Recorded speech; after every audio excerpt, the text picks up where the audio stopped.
ಪಾರ್ವತಿ ತನ್ನ ಮಕ್ಕಳನ್ನ ಸಲಹುವುದಕ್ಕಾಗಿ ಬೇರೆ ಬೇರೆ ರೂಪದಲ್ಲಿ ಶಕ್ತಿ ರೂಪಿಣಿಯಾಗಿ ನೆಲೆ ನಿಂತಿದ್ದಾಳೆ.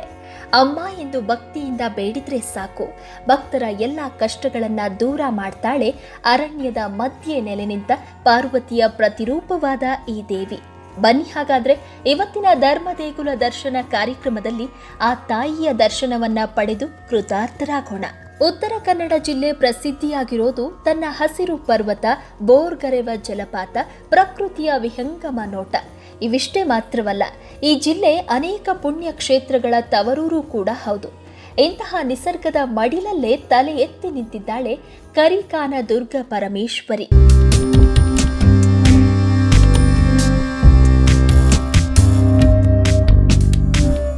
ವೀಕ್ಷಕರೇ, ಈ ದೇವಿಯ ಸನ್ನಿಧಿಗೆ ಬಂದು ಮಕ್ಕಳಾಗದ ದಂಪತಿಗಳು ಶ್ರೀದೇವಿಯಲ್ಲಿ ತೊಟ್ಟಿಲು ಬಟ್ಟಲು ಒಪ್ಪಿಸುವ ಹರಕೆ ಹೊತ್ತು ಸಂತಾನ ಭಾಗ್ಯ ಪಡೆದ ಎಷ್ಟೋ ಉದಾಹರಣೆಗಳು ಇದ್ದಾವೆ.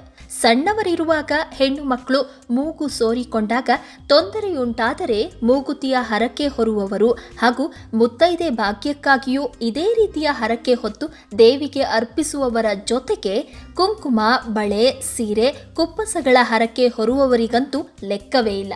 ಅರಿಶಿಣ, ಕಾಮಾಲೆಯಂತಹ ಕಾಯಿಲೆ ಬಂದಾಗ ಅರಿಶಿಣ ಮೂಟೆಯ ಹರಕೆ ಹೊರೋದ್ರಿಂದ ರೋಗ ವಾಸಿಯಾಗುವುದೆಂಬ ನಂಬಿಕೆ ಇದೆ. ಒಟ್ನಲ್ಲಿ ದೇವಿಯ ಸನ್ನಿಧಿಗೆ ಧನ ಕನಕಗಳ ಹರಕೆ ಹೊತ್ತು ಆರೋಗ್ಯ, ಮಾಂಗಲ್ಯ, ಪುತ್ರಲಾಭ, ಆಯುಷ್ಯ ಹಾಗೂ ಐಶ್ವರ್ಯ ಪಡೆಯಬಹುದೆಂಬ ಭಾವುಕತೆ ಭಕ್ತರಲ್ಲಿ ಮನೆ ಮಾಡಿದೆ. ಪುರಾಣಗಳ ಪ್ರಕಾರ ಹಿಂದೆ ಬಂಡಾಸುರ ಮತ್ತು ಮಲ್ಲಾಸುರರೆಂಬ ಅಸುರರು ಋಷಿ ಮುನಿಗಳಿಗೆ ಹಿಂಸೆ ನೀಡ್ತಾ ಇದ್ದು ಅವರನ್ನ ಸಂಹಾರ ಮಾಡೋದಕ್ಕೋಸ್ಕರ ಜಗನ್ಮಾತೆ ಪರಮೇಶ್ವರಿಯ ರೂಪ ತಾಳ್ತಾಳೆ. ಮುಂದೆ ಈ ರಾಕ್ಷಸರ ಚಂಡ ಮುಂಡವನ್ನ ಸಂಹರಿಸಿ ಅಲ್ಲೇ ಹತ್ತಿರವಿದ್ದ ಬಂಗಾರಮುಖಿ ಎಂಬ ಪ್ರದೇಶದಲ್ಲಿ ನೆಲೆ ನಿಂತುಕೊಳ್ತಾಳೆ.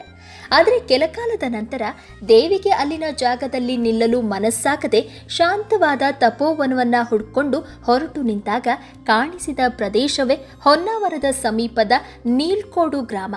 ಮುಂದೆ ದೇವಿ ಈ ಸಹ್ಯಾದ್ರಿಗಿರಿಯ ತಪ್ಪಲಿನಲ್ಲಿ ಉದ್ಭವ ಮೂರ್ತಿಯಾಗಿ ನೆಲೆಸಿ ಭಕ್ತರ ಮನೋಭಿಲಾಷೆಗಳನ್ನ ಈಡೇರಿಸಿದ ನೀಲ್ಕೋಡು ಗ್ರಾಮದ ಸುತ್ತ ಇರೋ 5 ಗ್ರಾಮಗಳ ಗ್ರಾಮ ದೇವತೆಯಾಗಿ ನಿತ್ಯ ಭಕ್ತರಿಂದ ಪೂಜಿಸಿಕೊಳ್ತಾ ಇದ್ದಾಳೆ.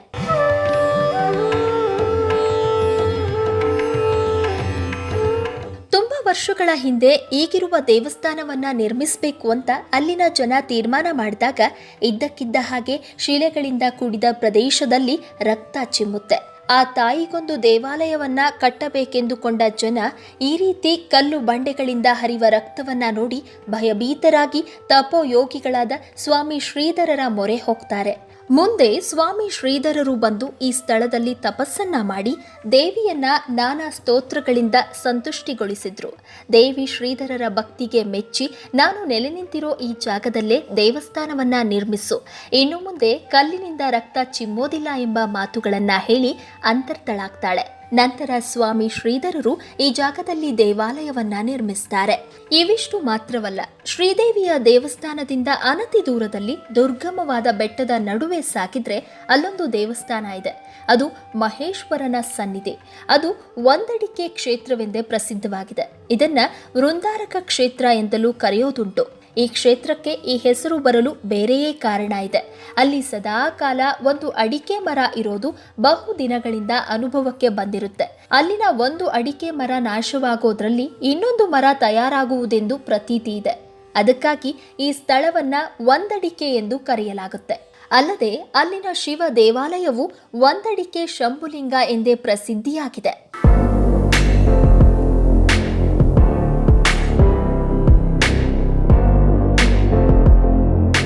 ಇನ್ನು ಶ್ರೀ ಕರಿಕಾನ ಪರಮೇಶ್ವರಿ ಕ್ಷೇತ್ರದಲ್ಲಿ ತ್ರಿಕಾಲ ಪೂಜೆಯು ಸತತವಾಗಿ ನಡೆಯುತ್ತೆ. ಶ್ರೀದೇವಿಗೆ ಪ್ರತಿದಿನ ಹಗಲಿನಲ್ಲಿ ಅನ್ನದ ನೈವೇದ್ಯ ಮಾಡಿದ್ರೆ ರಾತ್ರಿ ದೋಸೆ ಹಾಗೂ ಕಾಳು ಮೆಣಸಿನ ಕಷಾಯದ ನೈವೇದ್ಯ ನಡೆಯುತ್ತೆ. ಪ್ರತಿ ಮಂಗಳವಾರ, ಶುಕ್ರವಾರ ಉದ್ದಿನ ವಡೆ ನೈವೇದ್ಯ ನಡೆಸಲಾಗುತ್ತೆ. ಎಷ್ಟೋ ಮಂದಿ ಭಜಕರು ಸಹ ಹರಕೆ ಹೊತ್ತು ಉದ್ದಿನ ವಡೆ, ಸುಟ್ಟೇವು, ಪಾಯಸಗಳ ನೈವೇದ್ಯ ಮಾಡಿಸುವುದು ಉಂಟು. ತಮ್ಮ ಕಷ್ಟ ಪರಿಹಾರಾರ್ಥವಾಗಿ ಅನೇಕರು ಹರಕೆ ಹೊತ್ತು ಅದನ್ನು ಸಕಾಲಕ್ಕೆ ದೇವಿಗೊಪ್ಪಿಸಿ ಕೃತಾರ್ಥರಾಗ್ತಾರೆ. ಅಲ್ಲದೆ ಇದರ ಜೊತೆಗೆ ಪ್ರತಿದಿನ ಒಂದಡಿಕೆ ಶಂಭುಲಿಂಗನ ಪೂಜೆಯನ್ನ ಇಲ್ಲಿನ ಅರ್ಚಕರೇ ಮಾಡ್ತಾರೆ. ನೀವು ಈ ಪುಣ್ಯಕ್ಷೇತ್ರವನ್ನ ನೋಡಬೇಕು ಅಂದ್ರೆ ಭಟ್ಕಳದಿಂದ ಹೊನ್ನಾವರಕ್ಕೆ ಸಾಗುವ ದಾರಿಯಲ್ಲಿ ಅರೆ ಅಂಗಡಿ ಗ್ರಾಮಕ್ಕೆ ತೆರಳಿ ಅಲ್ಲಿಂದ ನೀಲ್ಕೋಡು ಗ್ರಾಮದ ಕಾಡಿನಲ್ಲಿ 5 ಕಿಲೋಮೀಟರ್ ಕ್ರಮಿಸಿದ್ರೆ ಕರಿಕಾನ ಪರಮೇಶ್ವರಿ ದೇಗುಲವನ್ನ ಸಂದರ್ಶಿಸಬಹುದಾಗಿದೆ. ಬೆಂಗಳೂರಿಂದ ಭಟ್ಕಳಕ್ಕೆ ಸರ್ಕಾರಿ ಮತ್ತು ಖಾಸಗಿ ಬಸ್ ಸೌಲಭ್ಯ ಇದ್ದು ದೇವಸ್ಥಾನದಲ್ಲಿ ಭಕ್ತಾದಿಗಳಿಗೆ ಮಧ್ಯಾಹ್ನದ ಭೋಜನದ ವ್ಯವಸ್ಥೆ ಇರುತ್ತೆ. ಒಟ್ಟಾರೆಯಾಗಿ ತನ್ನನ್ನ ನಂಬಿದ ಜನರ ಕೈಬಿಡದೆ ಕಾಪಾಡೋ ಆ ದೇವಿಯನ್ನ ಒಂದು ಬಾರಿ ಕಣ್ತುಂಬಿ ನೋಡಿದ್ರೆ ಸಾಕು, ನಮ್ಮೆಲ್ಲ ಕಷ್ಟಗಳು ಪರಿಹಾರವಾದಂತೆ. ದೇವಿಗೆ ಪ್ರಿಯವಾದ ಶ್ರೀ ವೃಂದೇಶ್ವರ ಕ್ಷೇತ್ರಪಾಲ ಸಹಿತಾಂ ಶ್ರೀ ವೀರಭದ್ರಾನ್ವಿತಾಂ ಶ್ರೀ ವ್ಯಾಘ್ರೇಣ ವಿರಾಜಿತಾಂ ಭಗವತೀಂ ಶ್ಯಾಮಾಂ ಮನೋಹಾರಿಣೀಂ ಶಾಂತಾಂ ಚಿಂತಿತಾದಾಯಿನೀಂ ಮುನಿನುತಾಂ ಮಂದಸ್ಮಿತಾಂ ಸುಂದರೀಂ ತಾಂ ದೇವಿಂ ಕರಿಕಾನ ಮಧ್ಯ ನಿಲಯಾಂ ವಂದೇ ಸುಭಾಗ್ಯಪ್ರದಾಂ ಶ್ಲೋಕವನ್ನ ಹೇಳ್ತಾ ಇವತ್ತಿನ ವಿಶೇಷ ಧರ್ಮ ದೇಗುಲ ದರ್ಶನ ಕಾರ್ಯಕ್ರಮವನ್ನ ಮುಗಿಸ್ತಾ ಇದ್ದೀವಿ. ಮುಂದಿನ ಸಂಚಿಕೆಯಲ್ಲಿ ಕರ್ನಾಟಕದ ಮತ್ತೊಂದು ಪ್ರಸಿದ್ಧ ದೇವಾಲಯದ ಕುತೂಹಲಕಾರಿ ಮಾಹಿತಿಯೊಂದಿಗೆ ಮತ್ತೆ ನಿಮ್ಗೆ ಸಿಗ್ತೀನಿ. ಈ ವಿಡಿಯೋ ನಿಮ್ಗೆ ಇಷ್ಟವಾದಲ್ಲಿ ದಯವಿಟ್ಟು ನಮ್ಮ ಚಾನೆಲ್ ಅನ್ನ ಸಬ್ಸ್ಕ್ರೈಬ್ ಮಾಡಿ ಹಾಗೂ ಬೆಲ್ ಬಟನ್ ಕ್ಲಿಕ್ ಮಾಡಿ. ವಂದನೆಗಳು.